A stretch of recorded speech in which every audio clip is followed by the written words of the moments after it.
Koyup zarfın içine üstünü acıyla pulladım. Sana bir sevinçlik menevişli kuş yolladım. Son kuşlarımdı bunlar, dedim telef olmasın. Geçti artık göğsümde kuş barınmaz anladım. Son kuşlarımdı bunlar, dedim telef olmasın.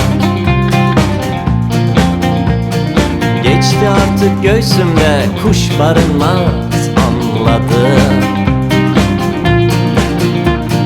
Kim sürmüş al tohmeti dünyanın sefasını, kirletilmiş bir zamanı, yürürken adım adım.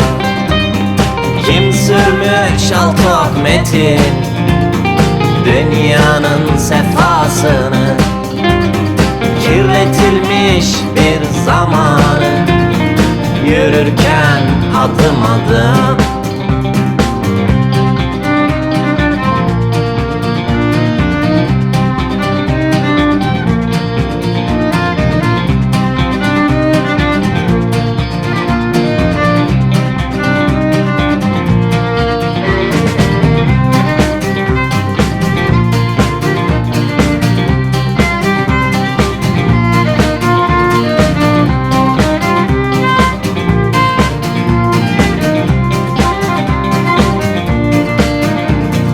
Esti rüzgar bozuk bozuk örselendi yüreğim.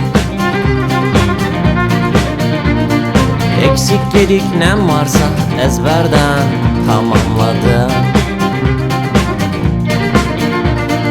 Ben de sönen şavkımızı sürsün diye yaşamı. Bu kuşları senin için gözlerimde sakladım. Ben de sönen şavkıması sürsün diye yaşamı. Bu kuşları senin için gözlerinde sakladım. Kim sürmüş al tohmeti dünyanın sefasını, kirletilmiş bir zamanı, yürürken adım adım. Kim sürmüş al tohmetin dünyanın sefasını, kirletilmiş bir zamanı, yürürken adım adım. Kim sürmüş al tohmetin dünyanın sefasını, kirletilmiş bir zaman, yürürken adım adım.